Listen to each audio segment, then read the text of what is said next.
السلام علیکم ناظرین، کیا حال ہیں؟ اللہ پاک کے فضل و کرم سے آپ ٹھیک ہوں گے۔ آج ہم جس ادبی عنوان پر بات کرنے جا رہے ہیں جی وہ ہے اسلوب، سٹائل۔ یہ اسلوب کے حوالے سے جو ہے نا بی ایس میں بھی سوال ہوتا ہے۔ ویسے شاعری ہو، کسی شاعر کا اسلوب، کسی نثر نگار کا اسلوب، تو وہاں بھی دیکھا جاتا ہے کہ غالب کے اسلوب پر بات کریں، میر امن کا جو ہے نا اسلوب کیسا ہے۔ تو بیسیکلی ادب کے جو ہے نا ہر گوشے میں اس کی اپنی اہمیت ہے صنف میں۔ اسلوب کے حوالے سے جانتے ہیں کہ اسلوب دراصل ہے کیا چیز۔ سٹائل، اسلوب سے مراد کسی شاعر یا ادیب کا وہ انداز تحریر یا طرز بیان ہے جو اپنے خیالات اور جذبات کے لیے اختیار کرتا ہے۔ یعنی وہ انداز تحریر یا طرز ادا یا طرز بیان جو ہے نا وہ اپنے جو جذبات اس کے اندر ہیں، جو خیالات اس کے اندر ہیں، ان کو جو تحریری شکل پہ جس طور پہ وہ لکھتا ہے تو وہ اسلوب ہے۔ اسلوب کے لیے جو ہے نا انگریزی میں سٹائل کا لفظ اختیار کیا جاتا ہے یا استعمال کیا جاتا ہے۔ کسی بھی شاعر یا ادیب کے لکھنے کا منفرد انداز بھی ہم اسلوب اس کو کہہ سکتے ہیں، یہ بھی اس کی تعریف ہو سکتی ہے۔ ہر ایک شاعر یا ادیب کی یہ کوشش ہوتی ہے کہ جو ہے نا وہ اپنی تحریروں میں دلچسپ اسلوب کو استعمال کرے جو منفرد ہو۔ اسلوب اسالیب کی جمع ہے۔ جو کوئی بھی خیال ہو، جذبہ ہو، اس کو کئی طریقوں سے اسلوب کی بدولت بیان کیا جا سکتا ہے۔ سیف الدین سیف کا شعر ہے، سیف انداز بیاں بات بدل دیتا ہے، سیف انداز بیاں بات بدل دیتا ہے، ورنہ دنیا میں کوئی نئی بات نہیں۔ اسلوب وہ تحریر ہے جس سے انسان اپنی شخصیت کا اثر دوسرے پہ ڈالتا ہے۔ یعنی جب انسان لکھتا ہے تو اس کا ذہن، اس کا مزاج، اس کے الفاظ، عبارات جو ہے نا وہ اس میں منتقل ہو جاتی ہیں تحریر میں۔ ویسے تو اسلوب کی بہت سی تعریفیں کی گئیں، مگر سب سے بہترین جو قول کہہ لیں آپ، تعریف کہہ لیں، وہ ڈاکٹر بوفون کا قول ہے اسلوب کے حوالے سے، جو انہوں نے 1750 میں فرانچ جو ہے نا جو اکیڈمی تھی وہاں اس کی افتتاحی جو ہے نا وہ جو جلسہ تھا وہاں خطاب کرتے انہوں نے کہا تھا اسلوب خود انسان ہے۔ اور فلیبیر کے جو ہے نا مطابق اس کا قول ہے اسلوب کے حوالے سے کہ طرز و اسلوب خیال کا لباس ہی نہیں، اس کی کھال ہے۔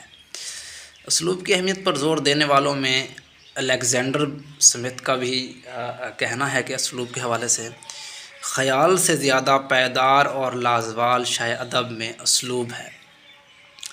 اب اسلوب کی اگر قسموں کی بات کی جائے تو اسلوب کی دو قسمیں ہیں، ایک نثری اسلوب اور ایک شعری اسلوب۔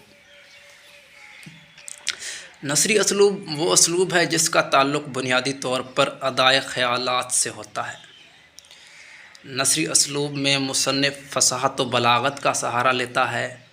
نثری اسلوب جو ہے نا وہ بنانا قدر مشکل ہے۔ اسی طرح شعری اسلوب کی بات کی جائے تو شعری اسلوب سے مراد وہ اسلوب ہے جو اظہار جذبات کے لیے مخصوص ہو۔ شعری اسلوب میں شاعر تشبیہ، استعارہ کا سہارا لیتا ہے۔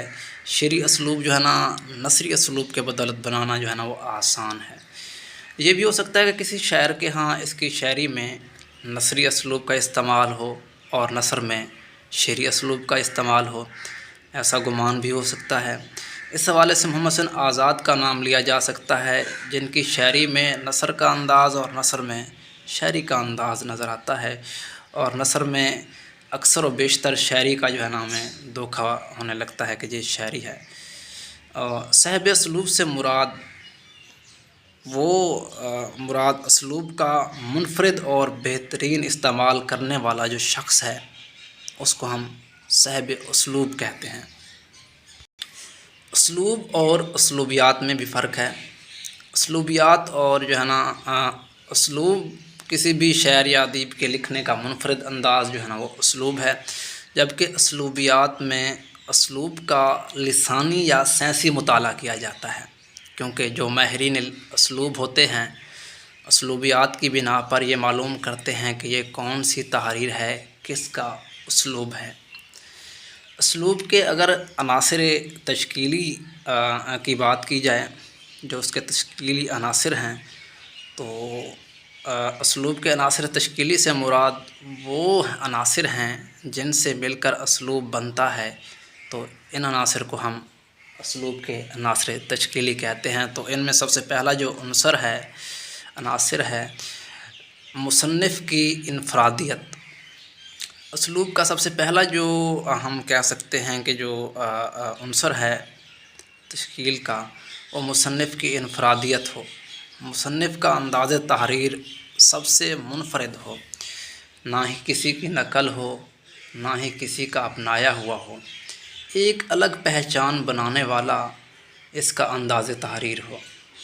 جیسے دلی کے شعراء کا انداز تحریر کچھ اور ملتا ہے، لکھنؤ کے شعراء کا انداز تحریر کچھ اور ملتا ہے، جو دہلی اور لکھنؤ سے تعلق رکھنے والے شعراء کو منفرد کرتا ہے۔ تو دوسرا جو اس کا عناصر ہے وہ ہے عام انسانی رویہ۔ انسانی رویہ بھی مصنف کے اسلوب پر اثر انداز ہو سکتا ہے یا ہوتا بھی ہے۔ مصنف پر ماحول کا اثر ہوتا ہے، مصنف کی نفسیات اور ماحول دونوں چیزیں اس کے اسلوب پر اثر انداز ہوتی ہیں۔ اب ایک مصنف کسی شور والی جگہ پر جو ہے نا وہ جہاں زیادہ ڈسٹربنس ہو وہاں بیٹھ کے لکھے گا، یا ہر وقت بچوں کی آواز آ رہی ہو، یا گھر میں کوئی جو ہے نا وہ اور ایکٹیویٹیز چل رہی ہوں تو اس کی آواز آ رہی ہو، تو وہ بھی خاصا اس کے تحریر میں اسلوب کو متاثر کرے گی۔ اور جو اس کا ایک عناصر تشکیلی ہے وہ ہے زبان و خیال۔ مصنف کو اپنی زبان دانی پر عبور حاصل ہونا چاہیے، کیونکہ یہ اس کی طرز تحریر میں نظر آتا ہے کہ اس کو کس حد تک زبان دانی پر جو ہے نا وہ عبور حاصل ہے۔ اسی طرح اس کا ایک اور جو ہے نا عناصر جدت ادا بھی ہے۔ تو یہ بیسیکلی اس کے جو ہے نا اسلوب کے عناصر تشکیلی ہیں، اور ہم نے اسلوب کی اقسام پر بات کی، اسلوب کے عناصر تشکیلی کیا ہوتے ہیں اس پر بات کی، صاحب اسلوب کسے کہتے ہیں، اسلوب اور اسلوبیات پر بات کی۔ تو بیسیکلی اسلوب کے حوالے سے اتنا ہی۔ اگر آپ کو کوئی سوال ہو اس کے حوالے سے تو آپ ضرور کیجیے گا۔ تب تک کے لیے اللہ حافظ۔